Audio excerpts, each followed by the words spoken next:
सुंदर ते ध्यान, सुंदर ते ध्यान उभे विटेवरी करकटावरी ठेवून या. तुळसी हार गळा कासे पितांबर आवडे निरंतर हेचे ध्यान. प्रस्तुत कीर्तन रूपी सेवेकरता म्हणजेच निरूपणाकरता आपल्यासमोर उपस्थित केलेला अभंग तत्वज्ञ जगदवंदनीय जगद्गुरु श्रीमंत श्री तुकाराम महाराज यांचा 4 चरणाचा परमात्मा पंढरीनाथांचं विशेष रूपाने वर्णन करणारा अत्यंत महत्त्वाचा गोड सगळ्यांच्या पाठ्यातला असणारा असा हा अभंग. या अभंगातून श्री तुकाराम महाराजांनी खऱ्या अर्थाने आपल्याला परमात्म्याचा परिचय करून दिलेला आहे. देवाची ओळख महाराज या अभंगातून आपल्याला करून देतात की आपण ज्याची भक्ती करतो, ज्याची आपण न चुकता नेमानी वारी करतो, ज्याच्याविषयी आपल्या अंतकरणामध्ये आत्यंतिक निष्ठा आणि परिपूर्ण श्रद्धा आहे, तो परमात्मा नेमका कसा आहे याचा परिचय महाराजांनी प्रस्तुत अभंगातून करून दिलेला आहे. महाराज म्हणतात तो परमात्मा सुंदर आहे. ऐका, सुंदर हे विशेषण तुम्ही सगळीकडे लावू शकता. बरं, तो परमात्मा सुंदर आहे, त्याचं विटेवरती उभं राहणं सुंदर आहे, त्याने जे दोन्ही हात कमरेवरती ठेवलेले आहेत ते सुंदर आहे, त्याने गळ्यामध्ये घातलेला तुलसी हार तो सुंदर आहे, त्याने नेसलेला पितांबर तो सुंदर आहे, त्याने कानामध्ये घातलेली मकरा कुर्ती कंडल ती सुंदर आहे, त्याच्या कंठावरती असलेला कौस्तुभमणी तो सुंदर आहे. महाराज म्हणतात आवडे निरंतर ह्याची ध्यान. एवढं बोलून महाराज थांबत नाहीत. महाराज पुढे असं बोलतात, तुम्ही जर मला सर्व सुख म्हणून काय जर विचारलात तर माझ्या दृष्टिकोनातून हेच सर्व सुख आहे. तुका म्हणे माझे हेचे सर्व सुख पाहिन श्रीमुख आवडीने. अशा शब्दातून तुकाराम महाराज आपल्याला परमात्म्याचा परिचय करून देतात. विठ्ठल विठ्ठल.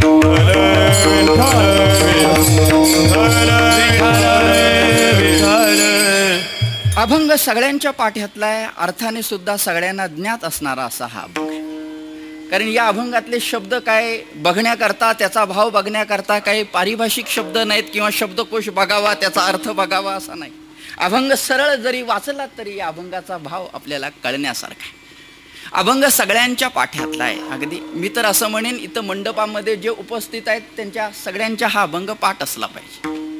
आणखीन पुढे जाऊन सांगू, समजा जर दुर्दैवाने एखाद्याचा जर अभंग हा पाठ नसेल तर म्हणतो मी त्याचा माणसाचा जन्म, तुकोबारांच्या भाषेत बोलायचं झालं तर नाही तरी काय थोडी श्वान सुख रे बापू.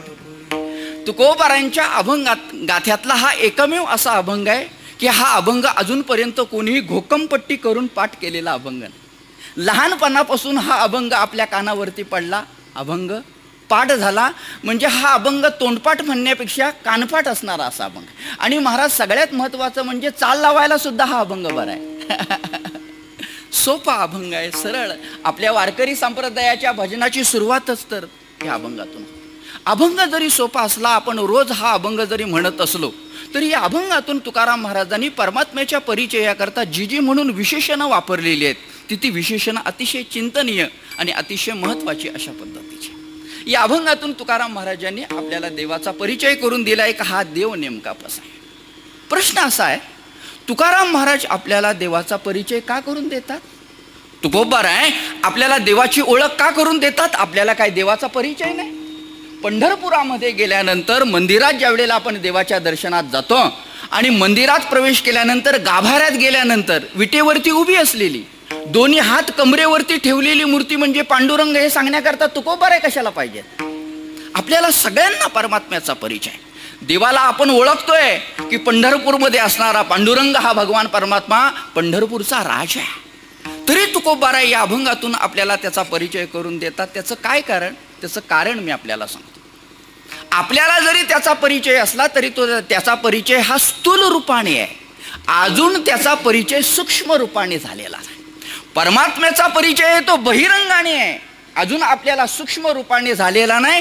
तो सूक्ष्म रूपाने देवाचा परिचय व्हावा ही तुकोबारांची धडपड आहे. म्हणून तुकोबारा या अभंगातून आपल्याला त्याचा परिचय करून देत आहेत. का देवाचा परिचय झाला नाही सूक्ष्म रूपाने याची स्वतंत्र कारण आहेत. ती कारण मी आता सांगत बसत नाही. तुम्हा आम्हाला लागलेली विषय सेवनाची आवड, बस, दुसरं काही नाही. आपण अजूनपर्यंत बघतोय ते सगळं ढोबळ बहिरंगाचं बघत आलो आहे. अजून अंतरंगातलं ज्ञान झालेलं नाही. आपल्या अंतकरणामध्ये असणाऱ्या कामक्रोधादी विकारामुळे खऱ्या अर्थाने सूक्ष्म रूपाने अंतरंगाने देवाचा जो परिचय व्हायला पाहिजे तो परिचय झालेला नाही. आपण रोज काकड आरतीमध्ये वर्णन करतो की कामे नेले चित्त नेदी अवलोकू मुख बहु वाटे फुटो पाहे हृदय बहु वाटे दुःख फुटो पाहे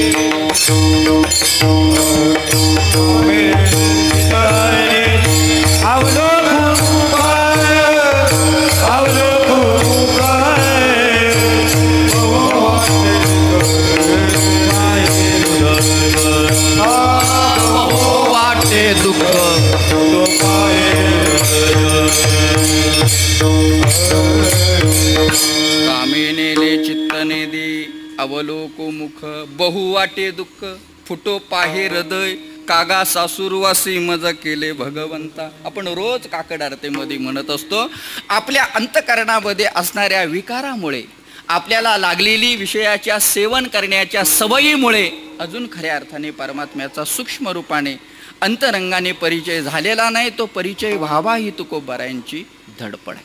परिचय आपला जरी असला तरी परिचय दोन्ही बाजूने असावा लागतो. परिचय एका बाजूने असून चालत नाही. मी जरी महाराजांना ओळखत असलो तरी महाराजांनी मला ओळखलं पाहिजे ना. आपण भले देवाला ओळखतोय हो, देवाचा परिचय आपल्याला आहे, परंतु देवाने आपल्याला विचारलं पाहिजे, ओळखलं पाहिजे, तर काय होतो, तो परिचय होत असतो. या अभंगातून तुकाराम महाराजांनी आपल्याला हा देव नेमका कसा आहे याचं वर्णन करून सांगितलेलं. मला मुद्दा असा मांडायचा, या अभंगाकडे जर आपण बारकाईने पाहिलं, तर या अभंगाचं जर तुम्ही बारकाईने चिंतन केलं तर तुकाराम महाराज ज्याचं वर्णन करतात त्याचं नाव कुठंही या अभंगामध्ये घेत नाही. बघा तुम्ही, अभंगाची चारही चरण डोळ्यासमोर ठेवा. आहे की नाही वर्णनाची विशेषता तुकोबारांची आहे की नाही. सुंदर ते ध्यान उभे विटेवरी कर कटावरी ठेवूनिया नाव नाही. तुळसीहार गळा कासे पितांबर आवडे निरंतर हेची ध्यान नाव नाही.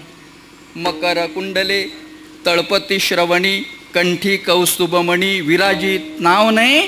तुका म्हणे माझे हेची सर्व सुख पाहिन श्रीमुख आवडीने नाव नाही. परंतु नाव जरी घेत नसले तरी तुकोबाराय जे वर्णन करतात ते वर्णन त्या बाबाला सोडून कुठं जातं का मला सांगा. उभे विटेवरी म्हटल्यानंतर महाराज आपल्याला दुसरा कोणताही देव आठवणार नाही. अरे उभे विटेवरी म्हटल्यानंतर भगवंताचा वामन अवतार आठवणार नाही. उभे विटेवरी म्हटल्यानंतर भगवंताचा परशुराम अवतार आठवणार नाही. उभे विटेवरी म्हटल्यानंतर भगवंताचा मत्स्य कच्छ अवतार आठवणार नाही. उभे विटेवरी म्हटल्यानंतर आपल्या डोळ्यासमोर उभी राहील ती सावळ्या विठुरायाचीच मूर्ती. कारण विटेवरती उभा असणारा आणि दोन्ही हात कमरेवरती ठेवलेला देवच या जगातामध्ये दुसरा कोणी नाही. तुकोबाराय तर एके ठिकाणी वर्णन करून आपल्याला विचारतात, सांगा असा देव आहे का. ऐसी चंद्रभागा ऐसे भीम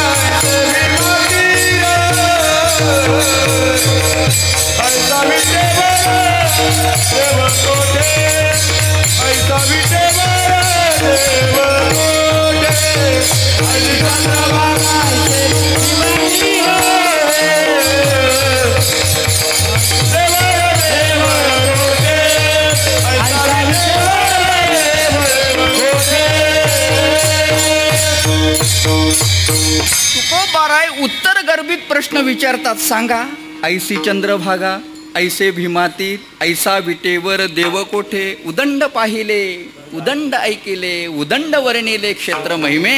ऐसी चंद्रभागा ऐसा भीमातीर ऐसा विटेवर देव कोठे. विटेवरती उभं राहून दोन्ही हात कमरेवरती ठेवलेला देव या जगतामध्ये कुठेही पाहायला मिळतो. त्याचं नाव घेत नाही, परंतु केलेलं वर्णन त्याला सोडून कुठं जात नाही. ही पूर्वीची काळची पद्धत तशी होती महाराज.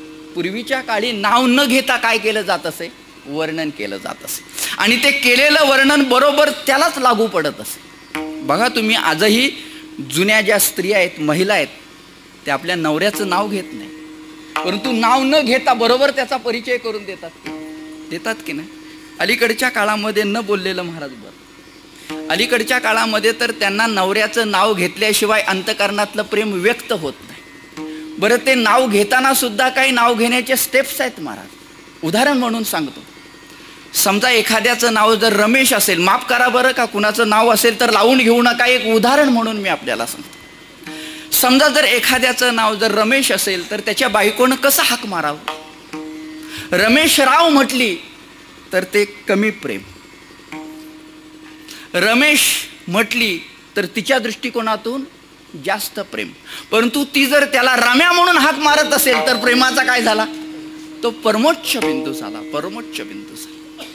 पूर्वीचा काळ तसा होता. ते लोकमान्य टिळकांच्या चरित्रामध्ये सांगतात. काय झालं, एक गृहस्थ टिळकांकडे आला. टिळक घरामध्ये नव्हते. त्याने विचारलं, टिळक घरात आहेत का? टिळकांची पत्नी घरामध्ये होती. टिळकांच्या पत्नीनं उत्तर दिलं, काठी दिसत नाही. तो म्हणतो, मला काठीशी घेणं देणं नाही, टिळक घरात आहेत का? टिळकांच्या पत्नीनं उत्तर दिलं, पगडी दिसत नाही.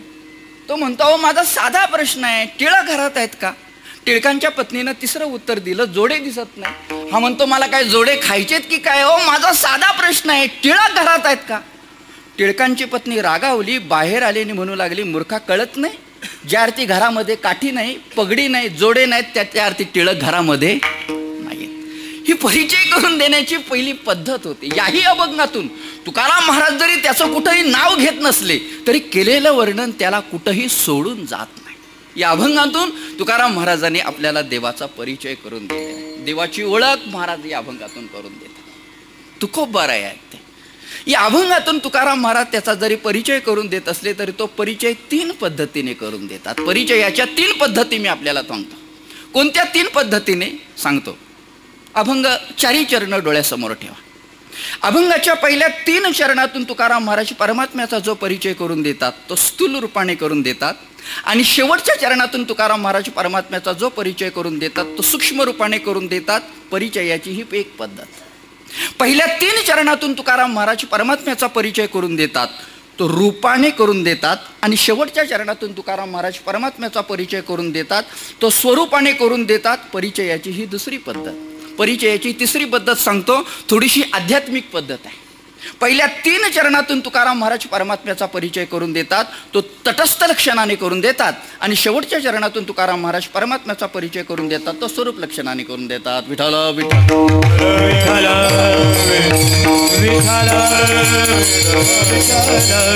आपल्या हातामध्ये जेवढा संकल्पित वेळ आहे तेवढ्या वेळेमध्ये या अभंगाचा विचार आपल्याला करायचा आहे. परिचयाच्या 3 पद्धती आहेत. तुकोबारायांची परिचय करून देण्याची हातोटी कशी आहे बघा. तुकोबारायांना काय करायचं आहे? परमात्म्याचं स्वरूप समजावून सांगायचं आहे. तुकोबारायांना परमात्म्याचं सूक्ष्म रूप समजावून सांगायचं आहे. परंतु अगोदर स्वरूप सूक्ष्म रूप समजावून न सांगता तुकोबाराय आधी ढोबळ ढोबळ आपल्याला सांगता. मानसशास्त्र असं सांगतं, माणसांना लगेच अगोदर बारीक बारीक सांगू नका, आधी जाडं जाडं मोठं मोठं ढोबळ ढोबळ सांगा. एकदा लोकांना ढोबळ ढोबळ कळालं, आपल्याला समजलं की मग काय करा? बारीक सांगा. याला शास्त्रामध्ये अरुंधती न्याय असं म्हणतात, शाखाचंद्रे न्याय असं म्हणतात. ज्ञानोबारांच्या ओवीचाच जर आधार घ्यायचा झाला तर ज्ञानोबाराय बोलतात, पाडव्याची चंद्ररेखा. आपण ज्ञानेश्वरी वाचा. पाडव्याचा जो चंद्र असतो की नाही, पाडवा कधी येतो माहिती आहे? पौर्णिमेनंतरची प्रतिपदा नाही बरं का, अमावस्यानंतरची प्रतिपदा. आकाशामध्ये चंद्र अतिशय बारीक असतो. तो दिसतो, दिसत नाही, कारण अमावस्या झालेली असते, दुसरा दिवस असतो. कुणीतरी एकाने चंद्र बघितला, तो म्हणायला लागला, काय आकाशामध्ये सुंदर चंद्र दिसतो. म्हणून दुसऱ्याने चंद्र बघण्याचा प्रयत्न केला. तो म्हणू लागला, अहो काय तुम्ही खोटं सांगता, मी आकाशामध्ये बघतो, मला चंद्र दिसत नाही, आणि तुम्ही म्हणता नाही दिसत. चला मी तुम्हाला काय करतो, आकाशातला चंद्र दाखवतो. ज्याने चंद्र बघितलेला असतो तो काय करतो, त्याला चंद्र दाखवायचा असतो, म्हणून घराच्या गच्चीवरती घेऊन जातो. आणि गच्चीवरती घेऊन गेले झाल्यानंतर त्याला काय दाखवायचा असतो? चंद्र, कारण तो दिसत नाही. मग तो काय करतो, ज्याने चंद्र बघितलेला असतो तो हुशार असतो. तो म्हणतो, चंद्र दिसत नाही, काळजी करू नका, मी तुम्हाला दाखवतो ना. एक काम करा, तुम्हाला समोरचं हे मोठं झाड दिसतं? तो म्हणतो, हो हे मोठं झाड दिसतं. एक काम करा, या मोठ्या झाडाला थोडीशी वरच्या बाजूला आलेली थोडीशी जाड अशी मोठी फांदी दिसते? हो. ती मोठी फांदी दिसते, बरोबर आहे. या मोठ्या फांदीला थोडी आणखीन उजव्या बाजूला निघालेली आणखीन त्याच्यापेक्षा थोडीशी बारीक फांदी, हो तीही दिसते. मग त्या बारीक फांदीला थोडीशी वरच्या बाजूला आलेली डाळी दिसते. मग एक काम कर, त्याच्यावरती बघ. वर बघ म्हटल्यानंतर तो म्हणायला लागला की काय झाला, चंद्र दिसला. दाखवायचा होता काय, चंद्र. दाखवावं लागलं काय, झाड. प्रस्तुत अभंगातून तुकाराम महाराज सुद्धा काय करतात, आपल्याला परमात्म्याचं स्वरूप तुकोबारायांना सांगायचं आहे, परंतु स्वरूप अगोदर न सांगता तुकोबाराय ते स्वरूप कळावं याच्याकरता 3 चरण खर्ची करतात. सुंदर ते ध्यान, उभे विटेवरी, कर कटावरी ठेवणिया, तुळसी हार गळा, कासे पितांबर, आवडे निरंतर हेची ध्यान, मकर कुंडले, तळपती श्रवणी, कंठी कौस्तुभमणी विराजित. हे ढोबळ स्तूल कळालं की मग तुकोबाराय सांगतात, तुका म्हणे माझे हेची सर्व सुख पाहिन श्रीमुख आवडीने. ही तुकाराम महाराजांची देवाच्या परिचय करून देण्याची अतिशय महत्वाची अशी पद्धत आहे. महाराज सांगतात तो परमात्मा कसा आहे, तर तो परमात्मा सुंदर आहे. अभंगाचं पहिलं चरण. सुंदर ते ध्यान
परिचय करून देण्याकरता प्रवृत्त झाले. महाराजांनी पहिलं विशेषण वापरलं तो परमात्मा सुंदर आहे. सुंदर या शब्दाकडे आपण बघा. सुंदर या शब्दाचा मराठी व्याकरणाच्या दृष्टिकोनातून असं त्याची व्युत्पत्ती सोडवली जाते, विलक्षण संस्थानवयत्वम सुंदरत्वम. सुंदर या शब्दाचा अर्थ होतो रम्य. सुंदर या शब्दाचा अर्थ होतो देखणा. परमात्मा अतिशय सुंदर. काय भगवंताचं सौंदर्य सांगू महाराज.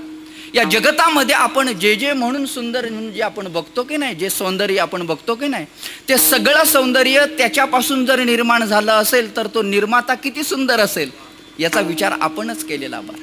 भगवान परमात्मा सुंदर.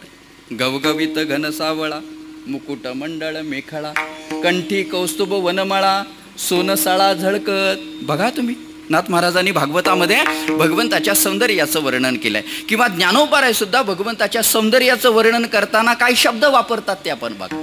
सौभाग्य सुंदरू, लावण्य सागरू, बाप रखमा देवरू, श्री विठ्ठलू तुकोबाराय तर भगवंताच्या सौंदर्याचं तोंड भरून कौतुक करतात. राजस राजस सुकुमार मदनाचा पुतळा, राजस सुकुमार मदनाचा पुतळा, राजस सुकुमार मदनाचा पुतळा, राजस सुकुमार मदनाचा पुतळा. रवीची कळा लोपलिया, रवीची कळा लोपलिया, कस्तुरी मळवट चंदनाची मोठी, कस्तुरी मळवट चंदनाची मोठी. रवीची कळा लोपलिया, रवीची कळा लोपलिया, कस्तुरी मळवट चंदनाची मोठी, कस्तुरी मळवट चंदनाची मोठी. राजस सुकुमार मदनाचा पुतळा, रवी शशिकळा लोपलिया, कस्तुरी मळवट चंदनाची उटी, रुळे माळकंठी वैजयंती. हा अभंग आपण तुकोबारांचा बघा. या अभंगातून तुकाराम महाराजांनी भगवंताच्या सौंदर्याचं वर्णन केले. ऐका, सौंदर्याचे 3 प्रकार सांगितले जातात. एक प्राकृतिक सौंदर्य, 2 उपकृतिक सौंदर्य आणि 3 विकृतिक सौंदर्य. प्राकृतिक सौंदर्य म्हणजे काय? प्राकृतिक सौंदर्य कशाला म्हणायचं मी आपल्याला सांगतो. प्राकृतिक सौंदर्य हे सात्विक असतं. प्राकृतिक सौंदर्य हे नैसर्गिक असतं. मराठी भाषेमध्ये बोलायचं झालं तर प्राकृतिक सौंदर्य हे नॅचरल असतं. अतिशय अतिशय. बघा तुम्ही, अगदी उदाहरण देऊन जर सांगायचं झालं तर एखाद्या महात्म्याकडे तुम्ही बघा, एखाद्या ऋषीमुनीकडे बघा. त्याचा काही पोशाख चांगला असतो असं नाही. पायामध्ये खडबा असतात, लज्जारक्षणाकरता लंगोटी नेसलेली असते, अशा जटा वगैरे विस्कटलेल्या असतात. परंतु त्याच्या जर तुम्ही चेहऱ्याकडे बघितलं तर त्याच्या चेहऱ्यावरती विलक्षण अशा पद्धतीचं तेज असतं. याला प्राकृतिक सौंदर्य. नंबर 2, उपकृतिक सौंदर्य. उपकृतिक सौंदर्य म्हणजे काय? उपकृतिक सौंदर्य हे राजस असतं. उपकृतिक सौंदर्य हे कृत्रिम असतं. तुम्हाला तुमच्या भाषेत समजेल असं सांगू, ब्युटी पार्लरमध्ये जाऊन ते बनवलेलं असतं. याला उपकृतिक सौंदर्य. ते पिक्चरमध्ये किंवा सिरियलमध्ये तुम्हाला ज्या नटनटी दिसतात की नाही, त्या सुंदर नसतात बरं का. त्या सुंदर नसतात, त्यांना सुंदर बनवलेलं असतं. याला उपकृतिक सौंदर्य म्हणा. आणि नंबर 3, विकृतिक सौंदर्य. विकृतिक सौंदर्य तामस असतं. त्या सौंदर्याकडे बघितल्यानंतर आपल्या अंतःकरणामध्ये विकार जागृत होण्याची शक्यता असते. काल्याच्या कीर्तनामध्ये पुतना मावशीचं चरित्र सांगितलं जातं की नाही. भगवंताला मारण्याकरता पुतनेनं जे काही रंभेचं सौंदर्य धारण केलं होतं ते सौंदर्य विकृतिक अशा पद्धतीचं सौंदर्य. भगवंताचं सौंदर्य हे प्राकृतिक अशा पद्धतीचं आहे. काय सांगू महाराज, भगवान परमात्म्याच्या सौंदर्याचं वर्णन करताना श्रुती माऊलीने तो परमात्मा सुंदर आहे असं म्हटलं नाही, तर तो परमात्मा सुवर्ण आहे असं म्हटलंय. सुवर्ण या शब्दाचा मराठी व्याकरणाच्या दृष्टिकोनातून विग्रह करायचा झाला तर त्याचा विग्रह असा होतो, सु अधिक वर्ण बरोबर सुवर्ण. सु म्हणजे चांगली आणि वर्ण म्हणजे अंगकांती. अरे तो परमात्मा पायाच्या नखापासून ते डोक्याच्या शेंडीपर्यंत काय सुंदर आहे. भगवंताचे सावळे सुकुमार, रूप सावळे सुकुमार, रूप सावळे सुकुमार, रूप सावळे सुकुमार. आणि कुंडले मकराकार, आणि कुंडले मकराकार,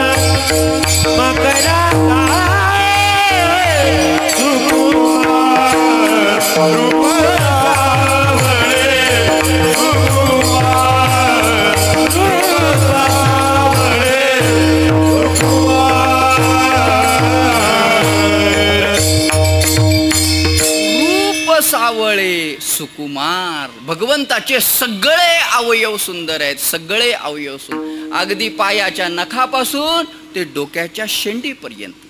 आपले सगळे अवयव सुंदर असतीलच असं नाही. आपलं नाक चांगले असले तर आपले डोळे चांगले असतीलच असं नाही. आपले डोळे चांगले असले तर आपले दात चांगले असतीलच असं नाही.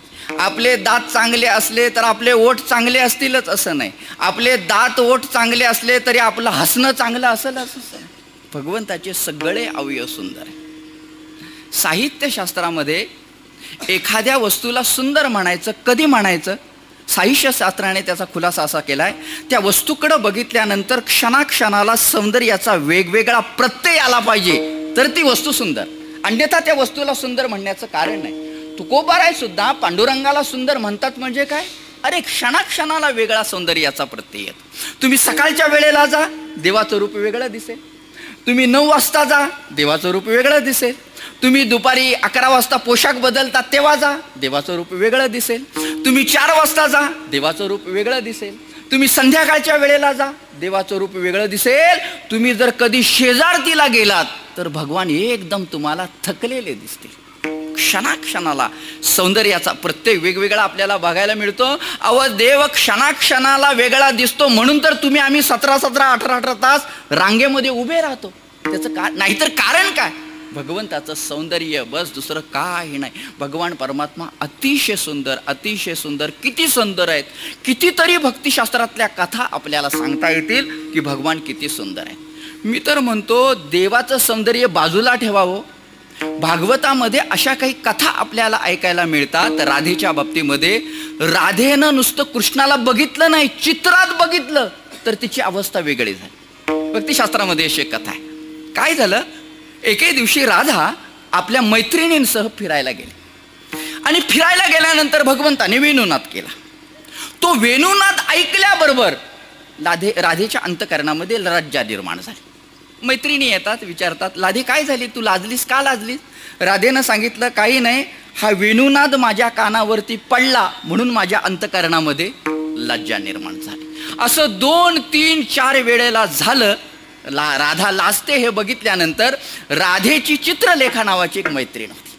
त्या चित्रलेखा नावाच्या मैत्रिणीला कळालं की ही सगळी गडबड काय चाललेली आहे. चित्रलेखेने कृष्णाचं सुंदर असं चित्र रेखाटलं आणि राधेजवळ आली आणि चित्रलेखा राधेला म्हणते, राधे, मगापासून ज्याचा वेणुनाद ऐकतेस ना तो चित्रामध्ये असा दिसतो, बघ बघ. म्हटल्यानंतर राधेने ज्या वेळेला चित्र काढलेलं कृष्णाचं बघितलं त्यावेळेला राधा म्हणते, बस आता मला पुढे जागायचं नाही.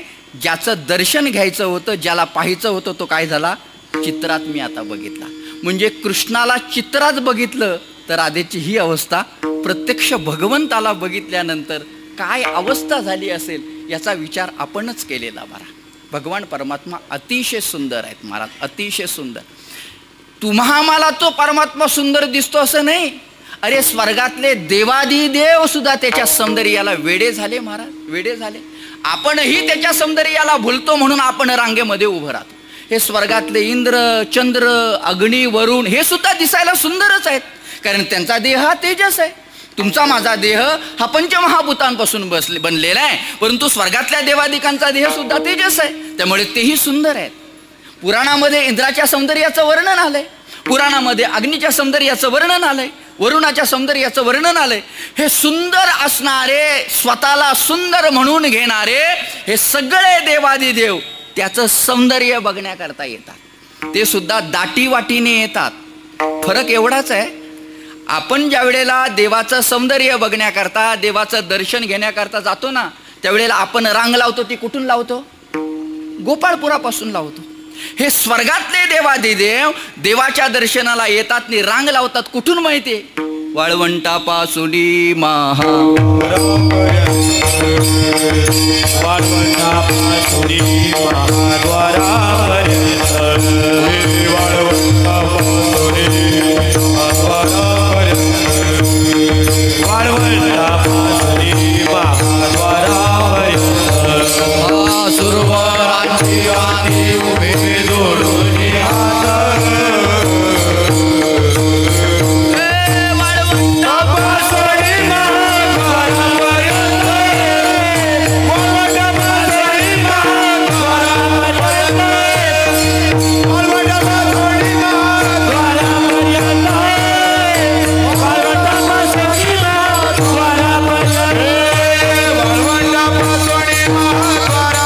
महाद्वारापर्यंत सुरवराची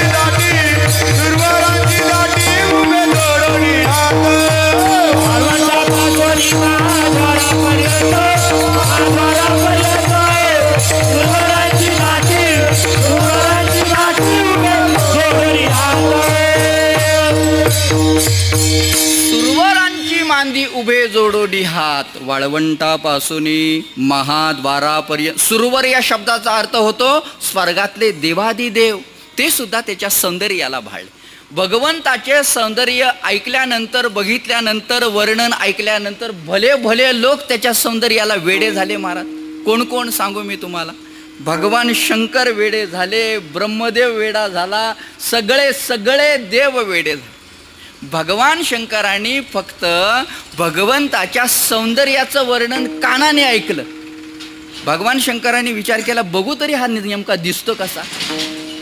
एके दिवशी काय झालं होतं, कैलासामध्ये भगवान शंकर, पार्वती माता आपल्या सगळ्या परिवारासह बसल्या होत्या. आणि भगवान शंकरांनी पार्वतीला सांगितलं, मला जायचं आहे, मला आता निघावं लागेल. पार्वतीने विचारलं, कुठं जायचं आहे, कुठं निघावं लागेल. भगवान शंकरांनी सांगितलं, काही नाही, पंढरपूरला पांडुरंगाला मला बघायचं आहे. सगळे लोक त्याच्या सौंदर्याचं वर्णन करतात, बघू दे तरी तो कसा दिसतो म्हणून भगवान शंकर पांडुरंगाच्या दर्शनाला निघाले. पार्वती माता म्हणायला लागल्या, तुम्हीच फक्त एकटे जाणार का, आम्हाला सुद्धा काय करा, तुमच्याबरोबर घेऊन जा. का आम्ही नुसतं चूल आणि मूल एवढंच सांभाळायचं, तुम्हीच फक्त काय करायचं, फिरत राहायचं, आम्हालाही तुमच्याबरोबर काय करा, घेऊन चला. भगवान शंकरांनी सांगितलं, काय हरकत नाही, चला. भगवान शंकर, पार्वती माता, बाळ गणेश निघाले, नंदीवरती बसले आणि हे सगळे पंढरपूरकडे देवाच्या दर्शनाकरता यायला निघाले. ही भगवान शंकरांची कैलास टू पंढरपूर ही पहिली वारी आहे बरं का. आपण जसं इथून जसं पंढरपूरला जातो किंवा आपण जसं ज्ञानोबारायांच्या सोहळ्यातून चालून पंढरपूरला जातो का नाही, तसे भगवान शंकर कैलासाहून आले. कुठे? पंढरपूरला आले. आल्यानंतर काही अंतर पंढरपूर असेल, ते सगळे पंढरपूरमध्ये सगळ्या देवादिकांची जी दाटी गर्दी बघितल्यानंतर पार्वती माता भगवान शंकरांना म्हणतायत, तुम्ही ज्या देवाच्या दर्शनाकरता आलायत त्याला केवढी मोठी गर्दी आहे. या गर्दीत मला नाही वाटतं मी येईन असं, मला काही या गर्दीमध्ये यायचं नाही, मी आपली काय करते, इथंच थांबते. म्हणून आजही तुम्ही जर कधी पंढरपुरामध्ये गेलात तर पंढरपूरपासून काही अंतरावरती पार्वती माता तिथं थांबलेल्या आहेत. ते स्थळ दाखवलं जातं. कधीतरी पंढरपूरला गेलात तर हे स्थळ बघा. पंढरपूरमध्ये गेल्यानंतर काय महाराज, जायची खूप लोकांना घाई असते, परंतु तिथं गेल्यानंतर काय तीर्थक्षेत्र बघावीत, काय काय काय काय बघावं, चंद्रभागेचं स्नान करावं, कीर्तन श्रवण करावं, हे काय नसतं महाराज. नुसतं उन्हाडग्या करत फिरायचं असतं. असं कधीतरी बघा, तुम्हाला बघायला मिळेल. पार्वती माता तिथंच थांबल्या. भगवान शंकर बाळ गणेशांना घेऊन निघाले. आल्यानंतर गर्दी होती. खालून चंद्रभागेच्या घाटाकडून असे वरती आले आणि गर्दी जमलेली सगळ्या देवादिकांची गर्दी होती. त्या गर्दीतून कसं बस घेऊन नंदी पुढे आले. पुढे आल्यानंतर भगवान शंकरांनी विचार केला, नामदेव पायरी तर जवळ दिसते, परंतु मला वाटत नाही नंदीवरती बसून या गर्दीतून काय होता येईल, जाता येईल, परंतु काय होईल, वेळ लागेल. म्हणून भगवान शंकरांनी विचार केला, एक काम करूया, हे आपलं जे वाहन आहे, ही आपली जी गाडी आहे ती कुठंतरी आपण काय करूया, पार्क करूया. जसं वारीच्या वेळेला आपल्या गाड्यांना काय केलं जातं, प्रतिबंध केला जातो की नाही, कारण गर्दीत एवढी जमलेली असते, गाड्या घेऊन जर लोक आतमध्ये गेले तर कसं होणार, ते बाहेर पार्क केल्या जातात. तसं भगवान शंकरांनी विचार केला, आता काय करूया, हे आपलं वाहन कुठं पार्क करूया. म्हणून भगवान शंकराने असं उजवीकडे बघितलं तर मारुतीराय उभे होते. मारुतीरायांना सांगितलं, ओ मारुतीराय, तुमच्या इथं जागा दिसते, एक काम करा, माझं हे जे वाहन आहे ना, माझी ही गाडी आहे ना, ती गाडी काय करा, तुमच्या जवळ थोडी पार्क करा. आजही पंढरपुरामध्ये जर तुम्ही गेलात तर मारुतीरायांच्या समोर तुम्हाला नंदी दिसेल. असं एकमेव मारुतीरायांचं मंदिर कुठं तुम्हाला दिसेल, पंढरपुरामध्ये. कुठे आहे माहिती आहे तुम्हाला, सांगू, मी तुम्हाला सांगतो. म्हणजे काय होईल, आता जर तुम्ही पंढरपुरात गेलात तर तुम्ही मंदिर तुम्ही शोधा. आपण खालून आलो की नाही, चंद्रभागेच्या घाटाकडून आलो की नाही नामदेव पायरीकडे, ते लाड वगैरे त्यांची ती दुकानं आहेत की नाही, त्या उजव्या साईडला मारुतीरायांचं मंदिर आहे. आणि त्या मारुतीरायांच्या मंदिरात समोर बरोबर तुम्हाला कोण दिसेल, नंदी दिसेल. झाला, आता कोण राहिले, दोघे जण, भगवान शंकर आणि बाळ गणेश. भगवान शंकरांनी बाळ गणेशाला हातामध्ये घेतलं आणि बरोबर घेऊन त्या गर्दीतून वाट काढत काढत पुढे चालले. आता बाळ गणेश म्हणजे त्यांचं पोट मोठं होतं महाराज. मोठं पोट असलेल्या माणसाची अवस्था प्रदक्षिणेच्या वेळेला काय होते आपल्याला सगळ्यांना माहिती आहे. बघा तुम्ही, जो तब्येतीनं माणूस असतो, कारण ढकलाढकली चाललेली असते, गर्दी असते. बिचारे गणेशांना अगदी ते सगळा दम भरला, कसं बसं धापा टाकत टाकत नामदेव पायरी चढले. आणि बाळ गणेश भगवान शंकरांना सांगतात, आता मला दम लागलेला आहे, आता मला वाटत नाही हे दम घेऊन मी काय करेन, पुढे येईन. बाळ गणेश तिथेच थांबले. आजही तुम्ही नामदेव पायरीवरती चढून गेलात तर तुम्हाला अनेक गणेशाचे काय दिसतील, विग्रह दिसतील. भगवान शंकर आतमध्ये गेले. भगवान परमात्मा विठेवरती उभे होते. भगवान विचार करतात, काय माझा हा भक्त आहे, मला बघण्याकरता, माझ्या दर्शनाकरता हा काय करतो, स्वतःच्या बायकोला बाजूला ठेवतो, स्वतःच्या मुलाला बाजूला ठेवतो आणि माझ्या दर्शनाला येतो. भगवान परमात्मा विटेवरून खाली उतरले, 2 पावलं पुढे चालले. भगवान शंकर आल्याबरोबर भगवंतांनी काय केलं, भगवान शंकरांना उचललं आणि आपल्या मस्तकावरती. म्हणून पांडुरंगाच्या मस्तकावरती, डोक्यावरती जी पिंड दाखवली जाते ना, त्याचं हेच कारण आहे, हेच कारण. मी कशा करता आपल्याला हे सगळं सांगायला लागलोय, भगवंताचं सौंदर्य, भगवंताच्या सौंदर्याने भल्या भल्या लोकांना काय केलं, वेड केलं. महाराज, भगवान परमात्मा सुंदर आहे, सुंदर आहे, रूपाने सुंदर आहे, प्रश्नच नाही. परंतु हे संतांनी केलेलं वर्णन कधी कधी मला असं वाटतं की खरंच तो सुंदर आहे का, खरंच तो सुंदर आहे.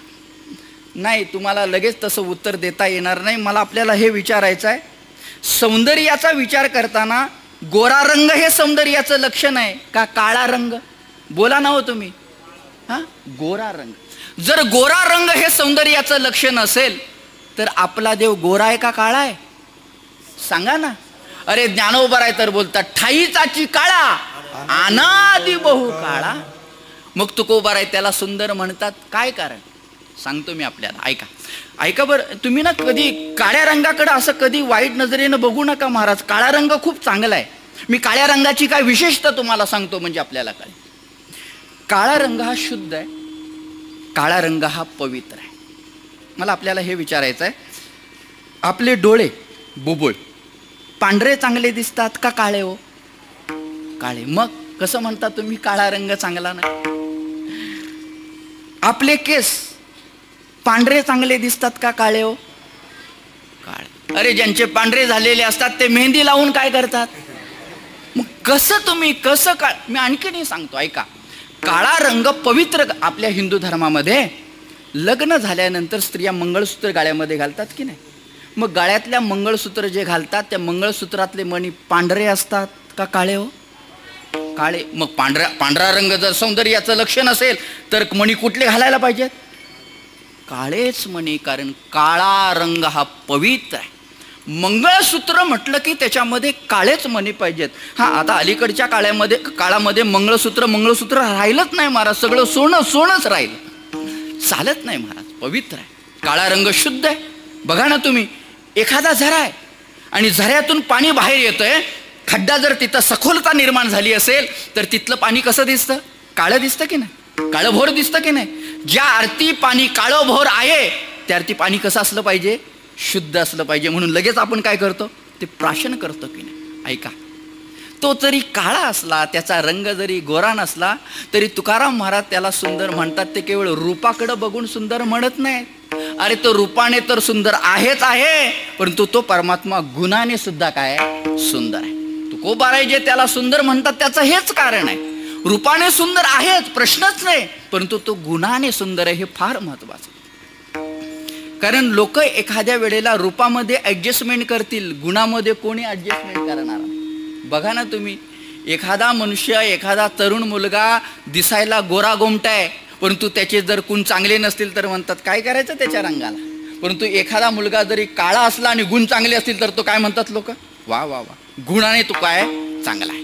तसा परमात्मा रूपाने सुंदर आहेच आहे, तो गुणानेही सुंदर. कुठला गुण त्याच्या जवळ नाही मला सांगा? अरे सकळ गुणे संपन्न, एक देवाचे लक्षण. षडगुरु ऐश्वर्य संपन्न, एक भगवंताची जाण, एक भगवंताची जाण, एक भगवंताची जाण. षडगुरु ऐश्वर्य संपन्न,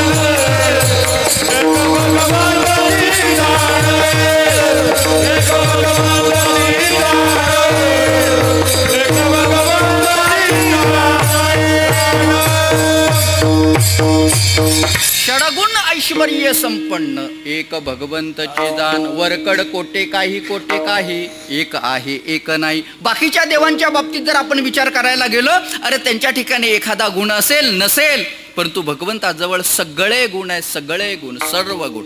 ज्ञानोबारायांनी तर 6व्या अध्यायामध्ये भगवंताच्या ठिकाणी असणाऱ्या सर्वश्रेष्ठ अशा 6 गुणांचं वर्णन केलंय की नाही. ऐका यशश्री अवतारी ज्ञान वैराग्य ऐश्वर्य हे 6 गुणवर्य वसती जेत म्हणून तो भगवंत. त्याला भगवंत म्हणण्याचं हेच कारण आहे, बाकीच्या देवांना भगवंत म्हणण्याचं कारण नाही. यश श्री औदार्य ज्ञान वैराग्य ऐश्वर्य या 6 गुणांना संस्कृतामध्ये भग असं म्हणतात आणि या 6 भगाने तो युक्त आहे म्हणून तो भगवंत आहे. यश नावाचा गुण भगवंताच्या ठिकाणी आपल्याला पाहायला मिळतो, ज्याला आपण विजय म्हणतो. विजय भगवंताने असुरांच्या नाशाकरता जेवढे म्हणून अवतार धारण केले त्या त्या अवतारामध्ये कधीतरी देवाला पराभवाला सामोरं जावं लागलं का मला सांगा? नाही ना महाराज, कधीच नाही. कारण त्याचं नाव काय आहे? विजय आहे. विजय. 18व्या अध्यायातला शेवटचा श्लोक, यत्र योगेश्वरा कृष्ण यत्र पार्थ धनुर्धरा तत्र श्री विजयो भूतीर ध्रुवा नितिर्मतिर्मम. हा जो श्लोक आहे की नाही, हा शेवटचा श्लोक संवादात्मक या भूमिकेतला श्लोक आहे. धृतराष्ट्राचा आणि संजयाचा संवाद आहे. धृतराष्ट्र संजयाला विचारतो, संजया आता कौरव पांडवांचं युद्ध होणार आहे, या युद्धामध्ये तुला काय वाटतं कुणाचा विजय होईल? संजयाने आधी सांगितलं तुमचा अंदाज सांगा, मग मी काय करतो माझा अंदाज सांगतो. धृतराष्ट्र म्हणतात संजय असं कसं काय म्हणतो? अरे या युद्धामध्ये आमचा विजय निश्चित आहे, कारण आमच्या पक्षामध्ये एकापेक्षा एक लढवय्ये योद्धे आहेत. भीष्माचार्य आहेत, द्रोणाचार्य आहेत, अश्वत्थामा एकापेक्षा एक आमच्या पक्षाचा. तुला काय वाटतं? संजयाने सांगितलं तुम्हाला जे वाटतं ते होणार नाही, विजय तुमचा नाही, विजय पांडवांचा होणार आहे. कारण ज्याला विजय विजय म्हणतात तो कुणाच्या पक्षामध्ये आहे? पांडवांच्या पक्षात. यश नावाचा गुण, श्री नावाचा गुण. श्री याचे 2 अर्थ होतात. श्री या शब्दाचा एक अर्थ होतो लक्ष्मी आणि श्री या शब्दाचा दुसरा अर्थ होतो मुखकांती. लक्ष्मी ही देवाला सोडून राहत नाही, हे असो लक्ष्मी स्थिरावली मुकुंदी जशी ज्ञानोबाराय बोलतात. लक्ष्मी ही भगवंताची अनपायीने पायी लक्ष्मीच्या हाती सोडून राहत नाही. आत्ताच मार्गशीर्ष महिना होऊन गेला महाराज, काय त्या महिन्यामध्ये एवढी स्त्रियांची लगबग असते ना महाराज, काय बोलायचं काम. ते लक्ष्मीसाठी एवढं करतात. मी इकडचं सांगत नाही, मी आमच्या घरातलं सांगतो. गुरुवार म्हटला की आम्ही समजून जातो की आज काय आम्हाला वेळेवरती जेवण. लक्ष्मीची आराधना, लक्ष्मी कशी मिळेल? मी तुम्हाला सांगू, केवळ लक्ष्मीच्या पाठीमागे लागू नका. लक्ष्मी जर तुम्हाला पाहिजे असेल तर लक्ष्मी ज्याला सोडून राहत नाही त्याच्या पाठीमागे लाग. त्याला मिळवलात की लक्ष्मी आपोआप आहे. नुसती लक्ष्मी जर मिळवायची झाली तर लक्ष्मी कदाचित येईल तुमच्या घरामध्ये, पुढच्या दारातून येईल आणि पाठच्या दारातून कधी निघून जाईल हे कळणार नाही. लक्ष्मी भगवंताची अनपायी प्रत्येक अवतारामध्ये भगवंता बरोबर आहे. प्रत्येक अवतारामध्ये भगवंताला ती सोडून राहतच नाही. राम अवताराचा विचार जर आपण केला तर राम अवतार भगवंताचा अवतार आहे, त्याही अवतारामध्ये सीता म्हणजे कोण आहे? लक्ष्मीच आहे. कृष्ण अवताराचा जर आपण विचार केला तर कृष्ण अवतारामध्ये रुक्मिणी म्हणजे कोण आहे? लक्ष्मीच आहे. तुम्ही म्हणाल का हो महाराज, तुम्ही असं म्हणताय की लक्ष्मी भगवंताला सोडून राहत नाही, मग भगवंताचे काही ब्रह्मचारी अवतार झाले त्याही अवतारामध्ये? हो, त्याही अवतारामध्ये लक्ष्मी देवाला सोडून राहत नाही. वामन अवताराचा जर आपण विचार केला तर भगवंताचा वामन अवतार म्हणजे बटूचा अवतार आहे, मग त्या अवतारामध्ये सुद्धा लक्ष्मी आहे. त्याला अवतारामध्ये वामनाच्या हातामध्ये असणारं छत्र म्हणजे कोण आहे? लक्ष्मी आहे. एवढंच नव्हे, दत्तात्रय अवताराचा जर आपण विचार केला तर ब्रह्मा विष्णू आणि महेश बरोबर, मग त्या अवतारामध्ये दत्तात्रयांच्या पाठीमागे उभी असलेली कामधेनू म्हणजे कोण आहे? लक्ष्मीच आहे. प्रत्येक अवतारामध्ये लक्ष्मी भगवंताला सोडून राहत नाही महाराज. असं आहे, ज्ञानोबारांचं वर्णन करताना सुद्धा आपण काय म्हणतो? महाविष्णूचा अवतार सखा माझा. ज्ञानोबारे सुद्धा भगवान विष्णूंचे अवतार आहेत की नाही? मग तुम्ही म्हणाल का हो, ज्ञानोबारे जर भगवान विष्णूंचे अवतार असतील आणि लक्ष्मी जर देवाला सोडून राहत नसेल तर त्या अवतारामध्ये सुद्धा लक्ष्मी? हो, त्याही अवतारामध्ये लक्ष्मी आहे. आळंदीमध्ये गेल्यानंतर संजीवन समाधीच्या समोर असणारा पिंपळ म्हणजे कोण आहे? लक्ष्मीच आहे. उगाच तुकोबाराय वर्णन करत नाहीत. जयाची जयाची ये द्वारी सोन्याचा पिंपळ जयाची ये द्वारी सोन्याचा पिंपळ जयाची द्वारी सोन्याचा पिंपळ जयाची द्वारी सोन्याचा पिंपळ अंगी ऐसे मन रेणा बोले अंगी ऐसे मन रेणा बोले करील ते काय तुझे महाराज करील ते काय तुझे महाराज ऐसे बर रेणा बोले अंगी ऐसे बर रेणा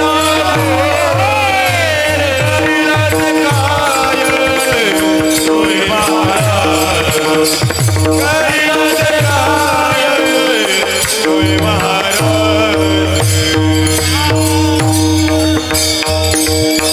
जयाची ये द्वारी सोन्याचा पिंपळ अंगी ऐसे बळ रेडा बोली. यश श्री लक्ष्मी एक अर्थ होतो, दुसरा अर्थ होतो मुखकांती. भगवंताची मुखकांती सुंदर सुंदर आहे. ते हरिमिश्र पंडितांनी खूप चांगली संकल्पना केलेली आहे. हरिमिश्र पंडित असं सांगतात की काय झालं, ब्रह्मदेवाने दमयंतीचं मुखमंडल तयार केलं. आपलं सुद्धा मुखमंडल तयार करणारा ब्रह्मदेवच आहेत, म्हणून आपली प्रत्येकाची मडकी ही कशी आहे, वेगवेगळी आहे. ती त्यानेच बनवलेली आहे, त्याचीच कसोटी आहे. ते असं सांगतात की ब्रह्मदेवाने काय केलं, दमयंतीचं मुखमंडल तयार करताना चंद्रावरची मुठभर माती घेतली आणि मुठभर माती घेऊन दमयंतीचं मुखमंडल तयार केलं. दमयंतीचं मुखमंडल ब्रह्मदेवाने तयार केलं. ती दमयंती किती सुंदर आहे याच्याकरता नल दमयंतीच्या कथा आपण वाचा म्हणजे आपल्याला अरे तिने त्रिभुवनाला वेळ लावलं होतं. हे स्वर्गातले देवादिदेव सुद्धा त्या दमयंतीच्या पाठीमागे लागले होते, इतकी दमयंती सुंदर. म्हणजे ब्रह्मदेवाने काय केलं, चंद्रावरची मुठभर माती घेत. तुम्हाला चंद्रावरती जो खड्डा दिसतो की नाही, बघता की नाही तुम्ही कधी चंद्र, दिसतो की नाही खड्डा, तो खड्डा तोच आहे. म्हणजे ज्या वेळेला ब्रह्मदेव दुसरी दमयंती बनवतील त्यावेळेला काय होईल, चंद्रावरती दुसरा खड्डा पडेल. मुठभर माती घेतली, दमयंतीचं मुखमंडल तयार केलं. की दमयंती जर इतकी सुंदर असेल तर ज्याच्या कपाळावरती कोट्यावधी चंद्र आहेत तो परमात्मा किती सुंदर आहे. तुझी ये निडळी कोटी चंद्र प्रकाशे कमल नयन हास्य वदन हासे हालकारे कृष्ण डोलकारे. यश श्री औदार्य नावाचा गुण भगवंताच्या ठिकाणी आहे. तुमचं आमचं कसलं औदार्य महाराज, प्रारब्ध वशामध्ये जोपर्यंत संपत्ती आहे तोपर्यंत, प्रारब्ध वशातली संपत्ती संपली आपलं औदार्य संपलं. भगवंताचं औदार्य तसं नाही. तुझे औदार्य जाणू स्वतंत्र देताना मनसे पात्रापात्र कैवल्य ऐसे पवित्र वैरी आई दले उदार तू हरी ऐसी कीर्ती चराचरी अनंत हे थोरी गर्जताती पवाडे. यश श्री औदार्य ज्ञान वैराग्य ऐश्वर्य असे सर्वश्रेष्ठ असे 6 गुण भगवंताच्या ठिकाणी आपल्याला पाहायला मिळतात. म्हणजे तो परमात्मा रूपानेही सुंदर आहे. ऐका, तो परमात्मा गुणानेही सुंदर आहे. नुसता रूपाने आणि गुणाने सुंदर असून तुकोबाराय सुंदर म्हणत नाही, तर तो परमात्मा नामाने सुद्धा सुंदर आहे. नाम चांगले चांगले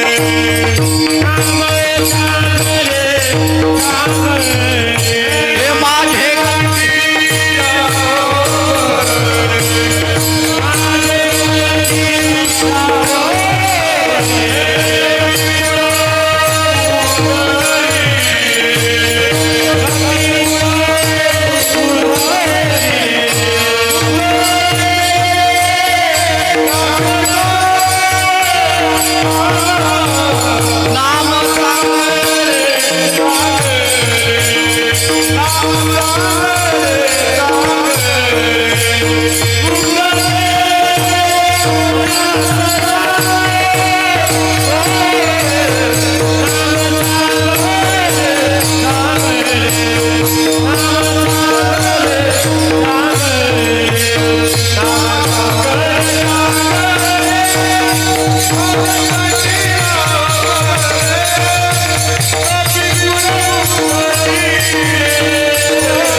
माझे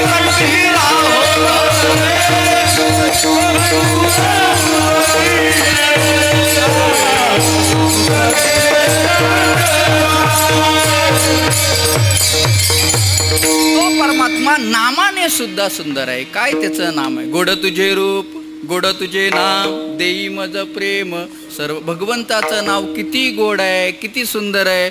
अमृताहुनी गोड नाम तुझे देवा, नाम तुझे देवा. अमृताहुनी गोड, अमृताहुनी गोड नाम तुझे देवा, नाम तुझे देवा.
भगवंताच्या नामाचं वर्णन करत असताना अमृताहुनी गोड नाम तुझे देवा. ते तुकोबारायांना कळेल हो. आपण जर कधी देवाचं नावच घेत नसू तर ते गोड काय आहे आणि सुंदर काय आहे काय कळणार आहे? मला सांग, काय कळणार आहे? तो भगवान परमात्मा नामाने. नामदेवरायांच्या या प्रमाणावरती तुकोबारायांनी आक्षेप घेतलाय बरं का. तुकोबाराय बोलतात देवाच्या नामाची बरोबरी अमृताबरोबर करून चालणार नाही. अरे आमच्या देवाचं नाव कुठं आणि अमृत कुठं? अमृत जाय असं फिके पुढे. तुकोबारांचं प्रमाण आपण बघा. नामाने सुंदर, रूपाने सुंदर, गुणाने सुंदर, नामाने सुंदर. आणखीन सांगू तो परमात्मा स्वभावाने सुंदर. काय भगवंताचा स्वभाव सांगू महाराज. बघा तुम्ही, तो घेतो काय आणि देतो काय याचा विचार करा म्हणजे आपल्याला काय. सुदाम ब्राह्मणा करून मुठभर पोहे घेतले, त्याच्या मोबदल्यामध्ये सोन्याची नगरी दिली. मला आपल्याला हे विचारायचं आहे, व्यवहारामध्ये असं कधीतरी चालतं का हो? अहो, व्यवहारामध्ये दिली जाणारी वस्तू आणि घेतली जाणारी वस्तू ही समान मूल्याची असते. मी जर एखाद्या दुकानामध्ये गेलो आणि दुकानदाराला 100 रुपये दिले आणि त्याला सांगितलं तुम्ही मला 100 रुपयाची साखर द्या, तर तो दुकानदार 100 रुपयाचीच साखर देईल, 150 रुपयाची साखर देणार नाही. आणि असा जर दुकानदार भेटला तर त्याचं दुकान काय होईल? लवकर बंद होईल, लवकर बंद होईल. भगवंताचं तसं नाही आहे महाराज. तो घेतो काय आणि देतो काय याचं चिंतन करा म्हणजे कळेल. अंतरीची घेतो गोडी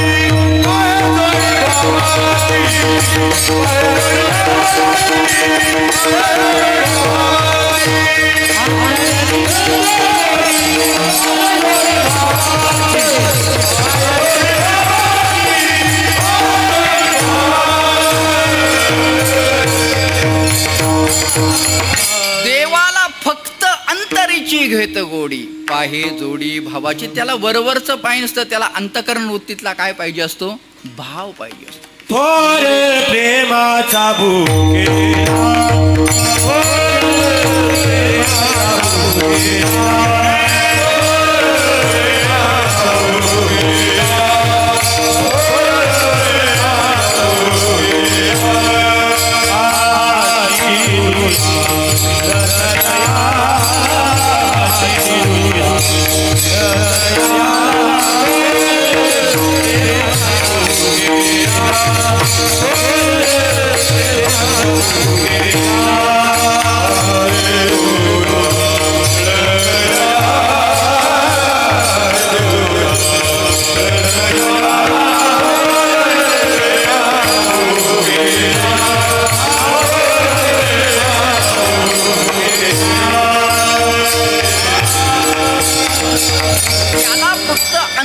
वृत्तीतलं प्रेम पाहिजे असतं. प्रेम. मुठभर पोहे घेतो काय आणि त्याच्या मोबदल्यामध्ये सोन्याची नगरी देतो. एका भक्तिशास्त्रकाराने असं सांगितलंय, मुठभर पोहे घेऊन सोन्याची नगरी द्यायला तो काही एवढा वेडा नाही. मग ते असं म्हणतात, पोहे घेतले नाही, सुदाम ब्राह्मणाच्या अंतकरण वृत्तीतला मुठभर भाव घेतला आणि त्या भावाच्या मोबदल्यामध्ये काय दिली? सोन्याची नगरी दिली. भगवंताचा स्वभाव मारा. द्रौपदीकडून एवढंसं भाजीचं पान घेतो आणि त्याच्या मोबदल्यामध्ये 10,000 ब्राह्मण जेवल्याचं पुण्य पांडवांच्या पदरामध्ये घाल. कथा कदाचित आपल्याला सगळ्यांना माहीत असते. काय झालं? कौरव पांडव द्यूत खेळत होते आणि द्यूत खेळत असताना पांडव हरले. पांडव हरल्यानंतर पांडव कामक्य वनामध्ये जाऊन राहायला लागले. तेव्हा तिथे सूर्याने द्रौपदीला थाळी दिली होती. त्या थाळीची अशी विशेषता होती, सूर्योदय झाला की त्या थाळीतून उत्तम उत्तम असे अन्नपदार्थ निघत असत. सूर्यास्त झाला की त्याच्यातून अन्नपदार्थ निघणे बंद होत असत. त्यामुळे काय होत होतं, अरण्यातले सगळे ऋषीमुनी पांडवांकडे जेवायला यायचे आणि येथेच जेवण झालं की पांडवांना आशीर्वाद देऊन निघून जात असत. ही पांडवांची कीर्ती हस्तिनापुरामध्ये दुर्योधनाच्या कानावरती पडली. दुर्योधन असतो, पांडवांची कीर्ती काय त्याला सहन होते का? या कीर्तीची अपकीर्ती कशी होईल म्हणून विचार करू लागला. शकुनी मामाने सांगितलं, एक काम करा, तुम्ही दुर्वास ऋषी मुनींची काय करा? सेवा करा. 6 महिने दुर्वास ऋषी मुनींची सेवा केली आणि सेवा केल्यानंतर दुर्वास ऋषी मुनींनी दुर्योधनाला सांगितलं, बाबा आता सेवा केलीस, मी काय करतो, तुला काहीतरी, तू माझ्याकडे माग, तुला मी काहीतरी देतो. दुर्योधनानं सांगितलं, तुमची सेवा केली, मला तुमच्याकडून काही जास्त मागायचं नाही. माझे भाऊ पांडव कामक्य वनामध्ये राहतात, जशी तुम्ही मला सेवा करण्याची संधी दिली तशी तुम्ही काय करा त्यांना संधी. लगेच दुर्वास ऋषी मुनी तथास्तु म्हणाले. तथास्तु म्हणाल्यानंतर दुर्योधनानं सांगितलं, रात्रीच्या काय करा, 12 वाजता जा. कारण दुर्योधनाला हे माहीत होतं. दुर्वास ऋषी मुनी निघाले, थेट आले, धर्मराजाला हाक मारली. रात्रीचे 12 वाजले होते. धर्मराजा बाहेर येतात, बघतात तर दुर्वास ऋषी मुनी. बरं, दुर्वास ऋषी मुनी एकटे नव्हते, बरोबर 10,000 शिष्य मंडळी. दुर्वास ऋषी मुनींनी धर्मराजाला सांगितलं, धर्मा, आम्ही खूप लांबून आलोय, भूक लागले, ताबडतोब काय करा, जेवणाची व्यवस्था करा. घरामध्ये काही नव्हतं, रात्रीचे 12 वाजलेले. दिवसाचा आला असता तर काय केलं असतं, भोजन वाढलं असतं. धर्मराजा लटलटला कापायला लागले. आता करायचं काय? द्रौपदीला उठवलं, द्रौपदीला सगळी हकीकत सांगितली. द्रौपदी बाहेर आली, दर्शन वगैरे घेतलं. दुर्वास ऋषी मुनींनी द्रौपदीला सांगितलं, द्रौपदी खूप भूक लागली आहे, काहीतरी बनव. द्रौपदीच ती. द्रौपदीनं सांगितलं, आपण संन्यासी आहात आणि संन्यासाचा असा एक नियम आहे, एका गावाची शी ओलांडली की स्नान केल्याशिवाय भोजन करायचं नाही. द्रौपदीला नेमकं काय बोलायचं होतं ते दुर्वास ऋषी मुनींना कळालं. दुर्वास ऋषी मुनी तिकडे स्नाना करता निघाले. मग स्नाना करता गेल्यानंतर मग द्रौपदीने भगवंताचा धावा करायला सुरुवात केली. कोठे गुंतलासी द्वारकेच्या राया, वेळ का सखया लावियेला. नुकतेच भगवान परमात्मा पानावरती बसले होते, म्हणजे पाणी वगैरे फिरवून झालं होतं, पुंडलिका वरदे वगैरे सगळं म्हणून झालं होतं. अन्नाचा एक घास उचणार, मुखामध्ये घालणार. द्रौपदीचा धावा ऐकल्याबरोबर तो घास मुखामध्ये न घालता तो घास तसाच परत ताटामध्ये घातला. भगवान परमात्मा धावत आले. धावत आल्याबरोबर द्रौपदी म्हणते, बरं झालात आलात. भगवंतानं सांगितलं, ते तुझं काय ते नंतर ऐकतो, मी बसल्या ताटावरून उठून आलोय, मला काहीतरी काय कर, खायला दे. द्रौपदीनं सांगितलं, देवा, मी तुम्हाला खायला बोलवलेलं नाही, मी तुम्हाला खाऊ घालण्याकरता बोलवलेलं. म्हटल्यानंतर सगळी हकीकत सांगितली. भगवंताने विचारलं, द्रौपदी, मला हाक मारण्याची आवश्यकता काय आहे? तुला सूर्याने थाळी दिली होती ना? हो म्हणे, परंतु रात्रीचे 12 वाजलेले आहेत, त्या थाळीतून आता अन्न पदार्थ निघणार नाही. भगवंताने म्हटलं, असं होय, एक काम कर, अगोदर माझी काहीतरी काय कर, व्यवस्था कर. द्रौपदी म्हणते, देवा, खरंच काही नाही. भगवंताने द्रौपदीला सांगितलं, द्रौपदी, ती थाळी जरी बघू बघू बघू म्हटल्यानंतर ज्या वेळेला द्रौपदीने ती थाळी आणली तेव्हा त्या थाळीला एक भाजीचं पान चिकटलं होतं. या कथेच्या संबंधाने काही भक्तिशास्त्रकारांनी चांगले भाव व्यक्त केलेले आहेत. ही कथा तुम्ही ऐकली असेल, परंतु मला वाटत नाही असे भाव तुम्ही ऐकले नसाल. ते भाव मी तुम्हाला सांगतो. प्रश्न असा आहे, द्रौपदीनं ती थाळी धुवून पुसून काय केली होती, पालती घातली होती. मग त्या थाळीला भाजीचं पान आलं कुठून? एवढी काही द्रौपदी कच्ची भाटी घासणारी नसेल ना. सगळं झालं होतं, घासून सगळं पुसून ठेवलं होतं, मग आलं कुठून? एक भक्तिशास्त्रकार सांगतात, काय झालं, भगवंताने ती थाळी बघण्याकरता ज्या वेळेला हातामध्ये घेतली त्यावेळेला भगवंताच्या डोळ्यामध्ये चंद्र सूर्य राहतात, है की नाही? भगवंताच्या डोळ्यामध्ये चंद्र सूर्य राहतात. त्या थाळीकडे बघण्याकरता ज्या वेळेला भगवंताने थाळीकडे बघितलं, थाळीला वाटला सूर्योदय झाला, म्हणून भगवंताने काय आपलं त्या थाळीने काय केलं? भाजीचं पान दिलं. हा एक भाव. दुसरा भाव असा सांगितलाय की काय झालं होतं, भगवान परमात्मा ताटावरती बसले होते, अन्नाचा घास घेतला होता की नाही हातामध्ये, तो घास तसाच हातातला ताटामध्ये ठेवून न हात धुता आले होते. ते भाजीचं पान भगवंताच्या हाताला चिटकून आलं होतं. भगवंताने ते भाजीचं पान द्रौपदीच्या माध्यमातून यावं म्हणून भगवंताने द्रौपदीला सांगितलं, तू मला काय कर, भाजीचं पान दे. एवढं भाजीचं पान भगवंताने खाल्लं, भगवान परमात्मा संतुष्ट झाले आणि मग भगवंताने त्या सगळ्या दुर्वास ऋषी बरोबर आलेल्या ब्राह्मणांना जेवू घातलं वगैरे. तो पुढचा कथा भाग. मी कशा करता आपल्याला सांगतोय, तुकोबार आहे त्याला जे सुंदर म्हणतात, केवळ रूपाकडे बघून तो सुंदर म्हणत नाहीत. तो रूपानेही सुंदर आहे, तो गुणानेही सुंदर आहे, तो नामानेही सुंदर आहे, तो स्वभावानेही सुंदर आहे. एवढंच नव्हे, परमात्मा ज्या पंढरपुरामध्ये विटेवरती उभा आहे तो त्या स्थानाने सुद्धा सुंदर आहे. बरवे बरवे पंढरपूर विठोबा रायाचे नगर. महाराज म्हणतात तो परमात्मा सुंदर आहे. चला पुढे. सुंदर, मला एका एका विशेषणाचा विचार सांगायचा. सुंदर ते ध्यान उभे. हा उभा आहे, तो उभा. आपला देव उभा आहे, नाहीतर काय काय देव बसलेले आहेत, काय काय देव झोपलेले आहेत. तुम्ही जर कधी तिरुपतीला गेलात तर तिथला बालाजी काय झालाय? झोपलेला आहे. तो का झोपलाय त्याची काही स्वतंत्र कारण आहेत, कधीतरी वेळ भेटला तर त्याची कारणं सांग. झोपलेला आहे. आपला म्हटलं देव कसा आहे? उभा आहे. उभा म्हणजे अगदी मराठी भाषेत बोलायचं झालं तर एकदम स्ट्रेट आहे. कुठंही वाकडा नाही, समभंगामध्ये आहे. समभंगामध्ये. लक्ष्मी नारायणाची मूर्ती जशी स्ट्रेट आहे, सरळ आहे, तसा भगवान परमात्मा एकदम सरळ आहे, एकदम सरळ. ते कोशकाराने मूर्तिकारांचे काही प्रकार केलेले आहेत. समभंग, अभंग, त्रिभंग, अतिभंग. भगवान परमात्मा समभंगामध्ये आहे, उभे आहे. कुठे उभे आहेत? विटेवरी. हे विटेवरी म्हटल्यानंतर महाराज कधी कधी मला असं वाटतं, एवढ्याशा विटेवरती तो उभा कसा काय राहिला? काय विटेचं काय माप असेल हो? मला वाटतं महाराज सांगा, काय 4x5 वगैरेची वीट असेल?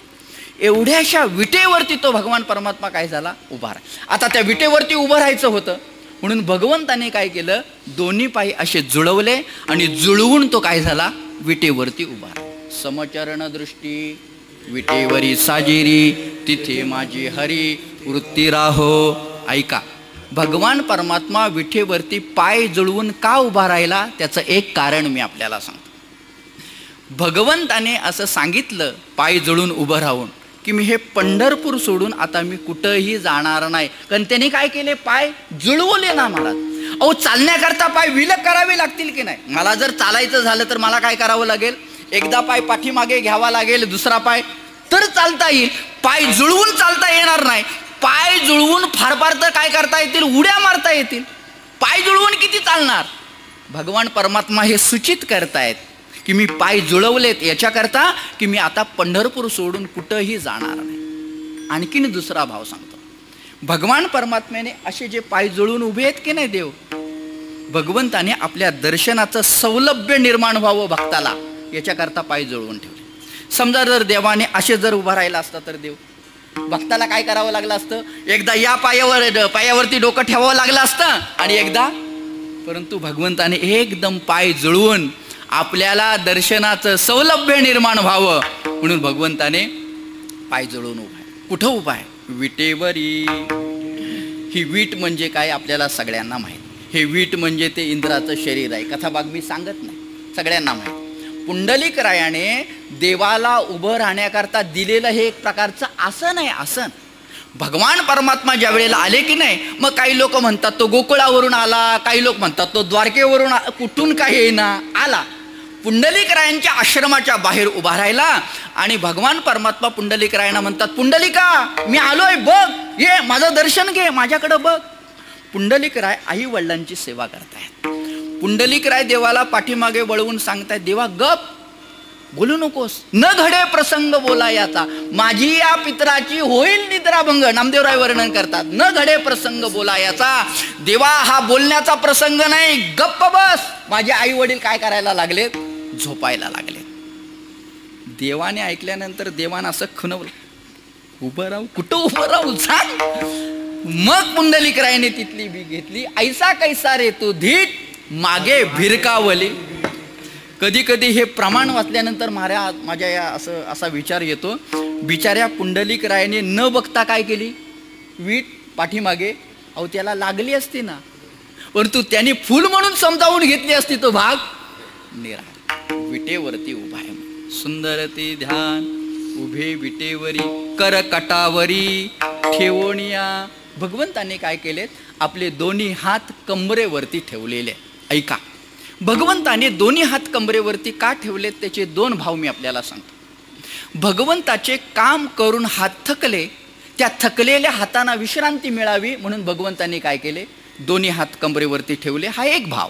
दुसरा भाव, भगवंताची कंबर दुखावली, दुखावलेल्या कंबरेला विश्रांती मिळावी म्हणून भगवंताने दोन्ही हात कंबरेवरती ठेवले. पहिला भाव विचारात घ्या, भगवंताचे काम करून हात थकले. तुम्ही म्हणाल का हो, भगवंताचे काम करून हात थकले असं म्हणतात, देवाने असं कधी काम केलं? सांगतो ना मी आपल्याला. 1 कोटी गायींच्या धारा काढून भगवंताचे काय झाले, हात थकले. आपल्याला सगळ्यांना माहित आहे, कृष्णाच्या घरी किती गायी होत्या? किती गायी होत्या बोला? 1 कोटी. कारण भगवंताचे जे वडील आहेत त्यांना काय म्हणत असत, नंदराज. हा पदव्या आहेत बरं का. काल्याच्या कीर्तनामध्ये आपण ऐकत असाल, नंद कुणाला म्हणायचं, उपनंद कुणाला म्हणायचं, वृषभानू कुणाला म्हणायचं, वृषभानू वर कुणाला म्हणायचं आणि नंदराज कुणाला म्हणायचं. ज्याच्या घरी 1 कोटी गायी त्याला नंदराज. भगवंताचे पिता हे नंदराज होते. श्रीकृष्ण भगवंताच्या घरी 1 कोटी गायी होत्या. आता आपल्याला एक गायीची धार काढायला जमत नाही, 1 कोटी गायींच्या धारा काढून भगवंताचे हात थकले म्हणून भगवंताने दोन्ही हात कंबरेवरती ठेवले. दुसरा भाव सांगतो, नाथ महाराजांच्या घरी चंदन उगाळून उगाळून भगवंताचे हात थकले. नाथ महाराजांचं चरित्र आपल्याला सगळ्यांना माहीत आहे. साक्षात भगवान परमात्मा श्रीखंडाच्या रूपाने काय करत होता, काम करत होता. तिसरा भाव सांगतो, भगवंताने अर्जुनाचं सारथ्य कर्म केलं. म्हणजे काय झाला, रथाचा ड्रायव्हर होता की नाही. आता रथ हाकायचा म्हणजे कधी भगवंताला असा हात करावा लागत होता, कधी असा हात करावा लागत होता. असा हात हलवून हलवून भगवंताचे हात थकले. त्या थकलेल्या हातांना विश्रांती मिळावी म्हणून भगवंताने दोन्ही हात कंबरेवरती ठेवले. चला पुढे. भगवंताची कंबर दुखावली, दुखावलेल्या कंबरेला विश्रांती मिळावी म्हणून भगवंताने दोन्ही हात कंबरेवरती ठेवले. आपण समजा जर कधी वाकून आपण जर आपलीही कंबर कधी दुखावली, आता तुमच्याकडे भात शेती करतात, कसं करतात माहिती नाही, आमच्या कोकणामध्ये असं लावून असं इकडे इकडं तसंच कर. मग ते लावायचं झालं की कंबर दुखावते. मग दुखावली कंबर की काय करतो, असं आपण हात ठेवून असं विश्रांती मिळावी. भगवंताची सुद्धा कंबर दुखावली. कधी दुखावली सांगतो मी आपल्याला. काय झालं, एके दिवशी यशोदा माता दहीमंथन करत होती. तिचं दहीमंथन चाललं होतं. त्या दहीमंथनाच्या आवाजाने भगवान परमात्मा जागे झाले. यशोदेकडे आले आणि यशोदेला म्हणायला लागले, आई मला तू काय कर, लोणी दे. यशोदेनं सांगितलं, कृष्णा अजून लोणी झालेलं नाही, लोणी तयार झाले की मी तुला देते. कृष्णानं सांगितलं, आई लोणी नाही ना, मग तुम्हाला स्तनपान दे. स्तनपान दे म्हटल्यानंतर यशोदा माता खाली बसल्या, भगवंताला मांडीवरती घेतलं आणि स्तनपान द्यायला सुरुवात केली. इतक्यात झालं काय, चुलीवरती दूध ठेवलं होतं, ते दूध उतू जायला लागलं. लगेच यशोदेनं बघितल्याबरोबर कृष्णाला मांडीवरून खाली ठेवलं आणि चुलीवरचं दूध उतरायला गेलं. देवाला राग आला. एक मोठा खडा घेतला, एका डेऱ्यावरती मारला, डेरा फोडला. उकळावरती चढून भगवान काय करतायत, लोणी खातायत. यशोदेनं बघितलं, यशोदेला राग आला. कृष्णाला आता पकडावं म्हणून कृष्णाच्या पाठीमागे लागली. महाराज श्रीकृष्ण भगवान परमात्मा पुढे आहेत, पाठीमागे यशोदा आहे. वर्णन असं आहे, अंतर फक्त एका हाता एवढं होतं, परंतु यशोदेला काय कृष्ण कसा सापडेल महाराज. जो योग्याना जप्याना तप्याना सापडत नाही तो काय यशोदेला तसा सहजासहजी सापडायला बसलाय का. विचारी पळून पळून यशोदा थकली, श्रमविवल झाली, घामाघूम झाली, बसली. भगवंताच्या लक्षात आलं, भगवान परमात्मा जाणून बुजून यशोदेच्या हाताला लागले. यशोदेनं लगेच घेतला हातामध्ये. चल आता म्हणे, ज्या उखळावरती चढून तो लोणी खात होतास ना, आता त्याच उखळाला काय करते, मी तुला बांधते. असं म्हणून कृष्णाला घेऊन येऊन त्या उखळाला बांधण्याचा प्रयत्न केला. भगवान उखळाला बांधले जाईनात. गोकुळातल्या सगळ्या दोऱ्या आणून संपल्या, दोरी 2 बोटं काय व्हायची, कमीच पडायची. कसा बांधला जाईल? वेदांत शास्त्राचा एक नियम आहे, बंधन हे अध्यस्थाला असतं, बंधन हे अधिष्ठानाला नसतं. भगवंताचं हृदय अनंत ब्रह्मांडाचं काय आहे, अधिष्ठान आहे. शेवटी यशोदा थकली, स्वतः भगवान परमात्मा उखळाला बांधले गेले. आता कृष्णाला मी काय केलंय, उखळाला बांधलंय असा समज होऊन यशोदा अन्न कामं करण्याकरता निघून गेली. भगवंताला पुढे लीला करायची होती. ते उखळ ओढत ओढत ओढत ओढत भगवान परमात्मा यमुना तटावरती आले आणि यमुना तटावरती आल्यानंतर तिथे 2 असे जुने वृक्ष होते. भगवान परमात्मा पुढे गेले हो, परंतु पाठीमागे ते उकळ असं बांधलेलं, ते बरोबर ते 2 झाडामध्ये अडकलं. भगवंताने धक्का दिला आणि मग त्या 2 झाडातून नलकुबेर आणि मणिगिरू यांचा उद्धार झाला. तो पुढचा कथाभाग मी कशा करता आपल्याला सांगतोय. भगवंताने हे जे दोन्ही हात कमरेवरती ठेवलेत, हाताला विश्रांती मिळावी म्हणून 1 आणि कमरेला विश्रांती मिळावी म्हणून 2. आणखीन एक भाव सांगतो. ते महाराज विठोबा अण्णा दप्तरदार म्हणून पंढरपूरमध्ये एक विठ्ठल भक्त होऊन गेले. त्यांचं एक पुस्तक मिळतं, तुम्ही कधी वाचा. हे जे मी भाव सांगतोय ना, हे त्यांच्याच पुस्तकातले वाचून मी तुम्हाला सांगायला लागलो. त्यांनी एक तिसरा भाव असा सांगितलाय, भगवंताने का कमरेवरती हात ठेवले. त्याने असं सांगतायत, आपल्याकडे 3 राम होऊन गेले की नाही. अहो बोला ना, 3 राम होऊन गेले की नाही. कोणकोणते? बलराम, परशुराम आणि दाशरथी राम. ऐका, भगवंताने कमरेवरती हात ठेवले त्याच्याकरता, कंबर हा शरीराचा मध्यभाग आहे की नाही, कंबर हा शरीराचा मध्यभाग आहे. भगवान परमात्मा असं सांगतायत, मी खालचा बलरामही नाही, मी वरचा परशुरामही नाही, मी कोण आहे, विटेवरती उभा राहणारा दाशरथी राम आहे. हे सूचित करण्याकरता भगवंताने दोन्ही हात कमरेवरती ठेवलेले आहेत. सुंदर ते ध्यान उभे विटेवरी कर कटावरी ठेवून या. एवढं बोलून महाराज थांबत नाहीत. महाराज पुढे सांगतात, त्याने गळ्यामध्ये तुळशी हार घातलाय. अभंगाचं 2रं चरण. तुळसी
सुंदर ते ध्यान उभे विटेवरी, सुंदर ते ध्यान उभे विटेवरी, करकटावरी ठेवोनिया तुळसी हार गळा कासे पितांबर, आवडे निरंतर हेची ध्यान. विठ्ठल विठ्ठल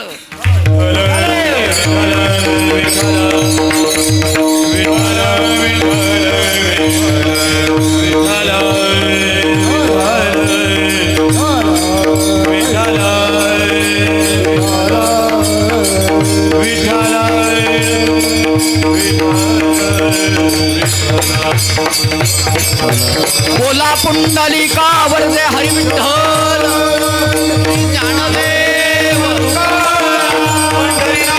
भगवान आपले ज्ञानेश्वर महाराज.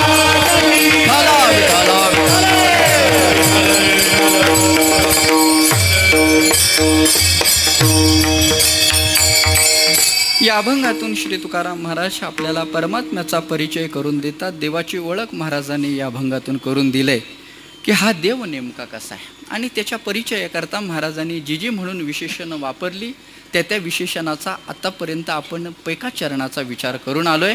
महाराज म्हणतात तो परमात्मा सुंदर आहे.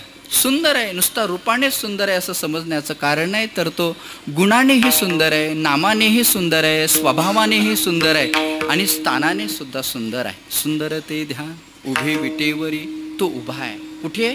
विटेवरती उभा आहे. एवढंच नव्हे तर त्यांनी दोन्ही हात कंबरेवरती ठेवलेले आहेत. कर कटावरी ठेवूनिया. महाराज आणखीन पुढे त्याचा परिचय देतात. तुळसीहार गळा कासे पितांबर, आवडे निरंतर हेची ध्यान. त्यांनी गळ्यामध्ये जो हार घातलाय तो तुळशीचा हार, कारण देवाला तुळस ही अत्यंत प्रिय आहे. तुळस या शब्दाची उत्पत्तीच अशी आहे, तुलामसिती इति तुलसी, जिची तुलना करता येत नाही अशा पद्धतीची तुळस आहे. तुळस ही अत्यंत पवित्र आहे. ऐका, तुळशीच्या बुडाला ब्रह्मदेव, तुळशीच्या मध्यभागी जनार्दन आणि तुळशीच्या ज्या मंजिरी आहेत की नाही, मंजिरी, त्या मंजिरीमध्ये शिवतत्व असतं. म्हणून तुळस ही अत्यंत पवित्र मानली गेलेली आहे. तुळशीला नुसता स्पर्श केलात तर अपवित्र मनुष्य पवित्र होतो. तुळशीला नमस्कार केलात तर रोगाचा नाश होतो. आणि रोज सकाळी स्नान झाल्यानंतर तुळशीला जर पाणी घातलं तर यमाचं भय राहत नाही. अशा पद्धतीची ही तुळस आहे. भगवंताने ती गळ्यामध्ये घातलेली आहे. तुळशीहार गळा कासे पितांबर. त्यांनी काय केलंय? पितांबर नेसलेला आहे. एक भक्तिशास्त्रकार सांगतात तो पितांबर नाही, तो पितांबर म्हणजे एक प्रकारचा वेद आहे. वेदरूपी पितांबर त्याने नेसलेला आहे. जसं आपण एखादं वस्त्र घालतो की नाही, वस्त्राच्या आतमध्ये जसा माणूस असतो की नाही, तसं या वेदरूपी पितांबराच्या आतमध्ये कोण आहे? परमात्मा. तुळशीहार गळा कासे आवडे निरंतर हेची ध्यान. पुढे तुकोबाराय बोलतात. मकर कुंडले तळपती श्रवणी, कंठी कौस्तुभमणी विराजित. त्यांनी कानामध्ये मकराकृती कुंडल घातलेली आहेत. ही मकराकृती कुंडलं म्हणजे सामान्य नाहीत, ही 2 कुंडलं म्हणजे ही 2 प्रकारची शास्त्र आहेत. शास्त्र भगवंताने घातलेली आहेत. कंठी कौस्तुभ मणी विराजित, कंठावरती कौस्तुभ मणी आहे. समुद्र मंथनाच्या प्रसंगी जी 14 रत्न निघाली की नाहीत, त्या 14 रत्नापैकी हे एक प्रकारचं रत्न आहे. भगवंताने कंठावरती कौस्तुभ मणी याच्याकरता धारण केलाय. तो असं सांगतोय की तुम्ही काय करा, मला फक्त अनन्य भावाने शरण या, मी तुम्हाला काय करणार आहे, स्वतः स्वयं प्रकाशित करणार आहे. अशा पद्धतीचा तो भगवान परमात्मा आहे. तुम्ही कधीतरी देवाला एकदा स्वयंभू भगवंताचं रूप बघा. आता विठ्ठल रुक्मिणी मंदिरी समितीने ते शेजारती वगैरे ते सगळ्या चालू केलेल्या आहेत. कधीतरी वारी सोडून तुम्ही शेजारतीला जा देवाच्या, बघा तुम्ही शेजारतीच्या वेळेला देवाचं ते सगळं रूप दाखवलं जातं. तो पायावरचा खड्डा दाखवला जातो. आता तो खड्डा का पडला त्याची स्वतंत्र कथा आहे, मी ती सांगत बसत नाही. भगवंताच्या 2 पायाच्या मध्ये अशी ती काठी आहे, ती काठी दाखवली जाते. आम्ही कधी बघतच नाही, ती काठी आहे. काठी म्हणजे का, भगवान परमात्मा गायी राखत इकडं आले की नाही. अहो गायी राखायच्या म्हणजे हातामध्ये काय पाहिजे, काठी पाहिजे की नाही. एका भक्तिशास्त्रकारानं असं सांगितलंय, ती काठी याच्याकरता पायामध्ये ठेवली आहे, एखादा जर कोणी अपराधी आला तर त्या अपराध्याला दंड देण्याकरता भगवंताने काठी ठेवली. भगवंताच्या एका हातामध्ये शंख आहे. कशाकरता, एखादा जर अज्ञानी भक्त आला तर त्या शंखाने स्पर्श करून त्याला काय करता येईल, ज्ञान देता येईल. जसं ध्रुव बाळाच्या गालाला भगवंताने शंख लावून ज्ञान दिलं की नाही. एका हातामध्ये पद्म आहे, येणाऱ्या भक्ताची पूजा करण्याकरता. भगवंताच्या छातीवरती भृगुरशीने मारलेली लात आहे, बघा तुम्ही. आता ती लात सुद्धा ते काय फार मोठ्या त्या कथा आहेत, त्या सगळ्या कथा सांगत बसत नाही. आणि सगळ्यात महत्त्वाचं म्हणजे भगवंताची दृष्टी ही नासाग्रहावर आहे. तो काय करतोय, आपल्या भक्ताची वाट बघतोय. वाट पाही उभा भेटीची आवडी, कृपाळू तातडी उतावीळ. हे सगळं सांगून झाल्यानंतर तुकाराम महाराज सांगतात, तुम्ही जर मला सर्व सुख म्हणून जर काय विचारलात तर हे 3 चरणातलं वर्णन म्हणजेच माझ्या दृष्टिकोनातून सर्व सुख.